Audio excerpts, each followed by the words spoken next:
Muy buenos días, alumnos. Quien les habla la profesora Irma María Cabrera Ramírez, profesora del área de Historia. En esta oportunidad vamos a tratar de los gobiernos. Esta oportunidad es el ochenio de Odría, ¿no? Pero antes de iniciar nuestra clase, haciéndoles recordar sus hábitos de higiene personal, que es el lavado de manos, muy importante, antes de y después de las diferentes actividades que realizamos durante el día. Bueno, después de estas recomendaciones respectivas, damos inicio a nuestra clase el día de hoy, que es el ochenio de Odría.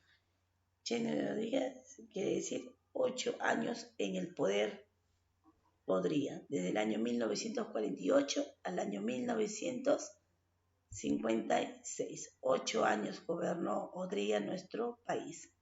Vamos a ver qué hizo por nuestro país. El periodo de Odría, conocido como el ochenio, por los años que se mantuvo en el poder, se caracterizó por un autoritarismo y por la represión a sus opositores. Estos años representaron un cambio en la política económica hacia una tendencia más liberal. Su lema era hechos y no palabras. Estamos viendo el ochenio de Odría. Desde el año gobernó Odría nuestro Perú del año 1948 al año 1956. 8 años en el poder. ¿Qué tipo de gobierno tuvo Odría? Tuvo un gobierno autoritario, es decir, un gobierno comunista, ¿no? En ese tiempo no había libertad de expresión. Como hoy en día tenemos nosotros nuestro gobierno capitalista, que es un gobierno democrático donde podemos opinar nosotros acerca de lo que sucede en nuestro Perú. Antiguamente, este gobierno que tuvo Odría era un gobierno autoritario, en cuando no podían opinar las personas, porque lo que él decía, eso se tenía que hacer. No había libertad de prensa ni libertad de opinión. Tenemos también la Junta Militar del Gobierno. Se dio a cabo durante los años 1948 a 1950. Odría tomó el poder el 29 de octubre del año 1948, presidiendo una junta militar, el gobierno, que se impuso violentamente con la supresión de garantías individuales, consagrada indefinitivamente con una arbitrariedad ley de seguridad interna dirigida con especial dureza contra el APRA. Cerebro de la represión fue el director del gobierno, Alejandro Esparza Zañartu. Los principales líderes apristas fueron encarcelados o desterrados. Aya de la Torre, en ese tiempo el líder aprista Aya de la Torre, se asiló en la Embajada de Colombia, donde permaneció hasta el año 1954, cuando salió rumbo al destierro, luego de protagonizar una serie de crisis internacional. El Partido Comunista fue también proscrito. El Congreso fue cerrado por el Poder Judicial. Subsistió, aunque vemos precariamente la Junta de Gobierno mediante decretos de leyes. Estamos observando que Odría llega al poder en el año 1948, el 29 de octubre. Vemos acá una junta militar donde se impuso violentamente a la supresión individuales, vemos también internas, dirigida en ese tiempo el contrincante del partido de Odría era el APRA. Vemos como aquí Odría le dice a los líderes apristas prácticamente por hacer las revueltas y constantes revoluciones. Aquí los apristas fueron encarcelados y desterrados. uno de los líderes del APRA. En ese entonces vemos a Haya de la Torre, ¿no?, quien fue asilado en Colombia, donde permaneció hasta el año 1954. Después salió rumbo al destierro. Tuvo un país acá, el Partido Comunista, un partido de Odría, prácticamente un gobierno autoritario, donde no había la libertad de expresión. Aquí Odría le prohíbe al partido aprista postular en las siguientes elecciones. La economía de Odría sufrió vemos, viraje hacia el liberalismo, aunque sin caer en extremos. Se quiso tecnificar la economía, para lo cual se contrató la misión norteamericana, presidida por Julius Clay, que recomendó el sistema de libre mercado. Odría atendió a las principales recomendaciones de esta misión: supresión de subsidios, libre cambio. Estamos viendo cómo fue la economía de Odría.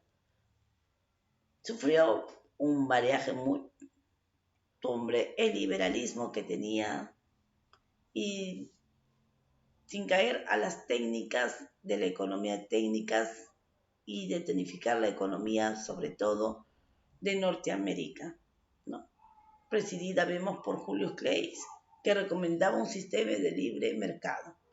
Mayormente aquí en el gobierno de Odría vemos como Julio Clay le recomienda un sistema a Odría, un sistema de libre mercado.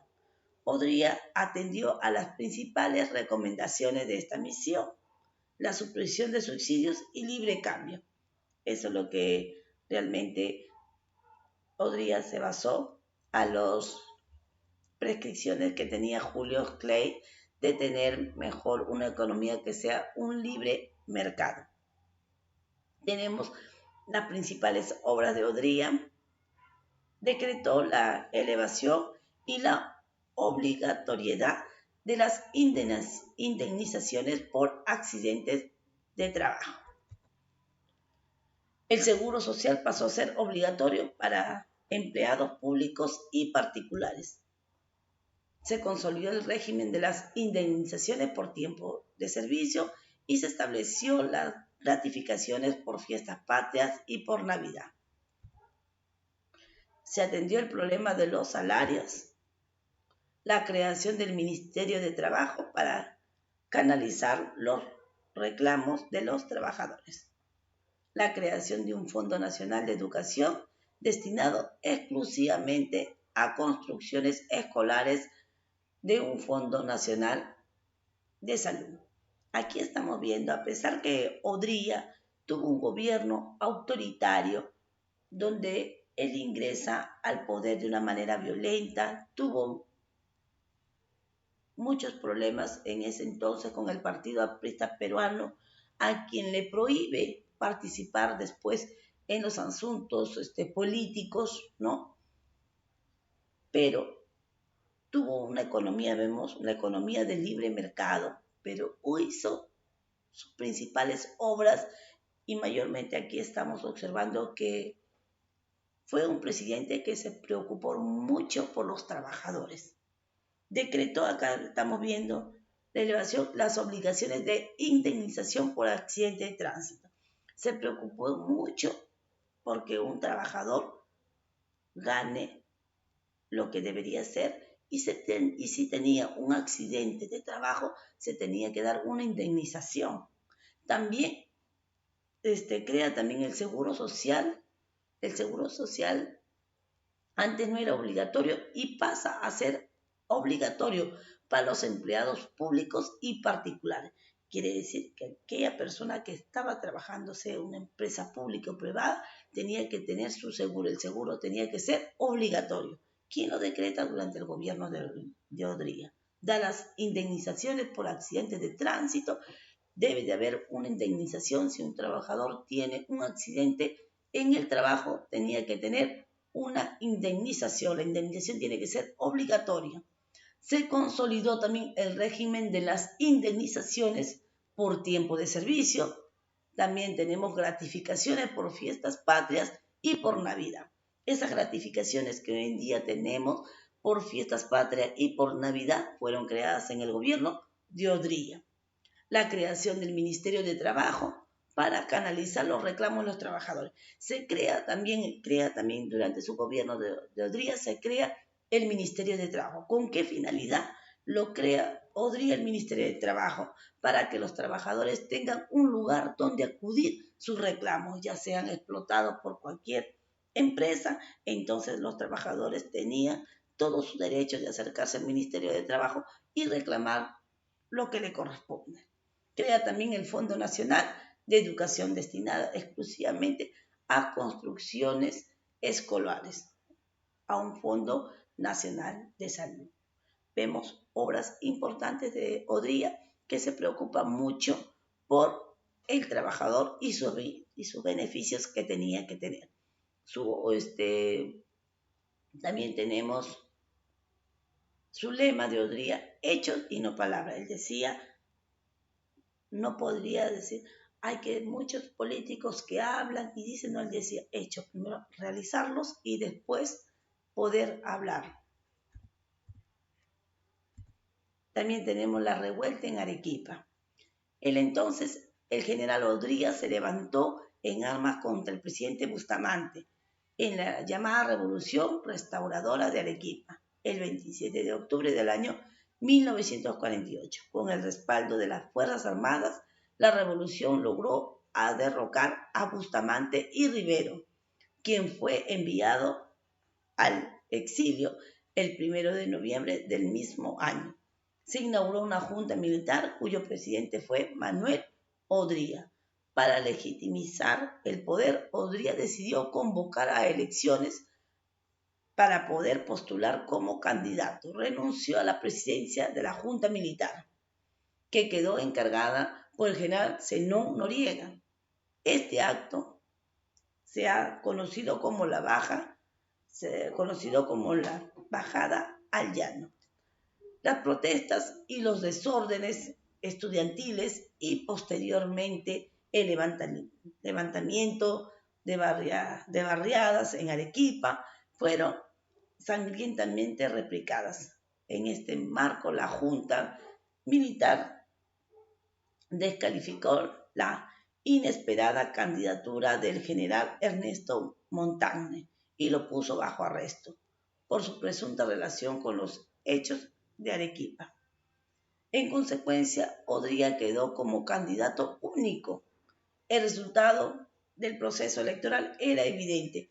Odría juramentó como presidente constitucional en julio del año 1950. Estamos viendo cómo se da la revuelta aquí en Arequipa por el presidente Bustamante, que tuvo en el 27 de octubre del año 1948 con las Fuerzas Armadas, ¿no? Y vemos después, el 1 de noviembre del mismo año, se inaugura una junta, ¿no? Donde Odría se retira de la junta militar para poder postular como candidato a la presidencia. Es así como ya hubo un desorden, un caos entre los estudiantes protestantes en Arequipa.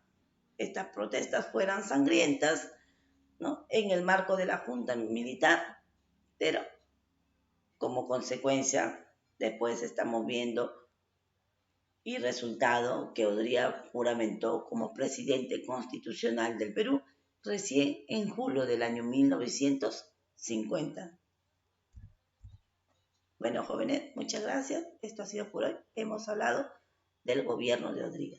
No hay que olvidarnos que Odría hizo importantes obras, que se preocupó mucho por el trabajador peruano y sus beneficios. Y como dice el Jaitas, yo me quedo en casa y a seguir quedándose en casita. Que Dios los bendiga y conmigo será hasta la siguiente clase.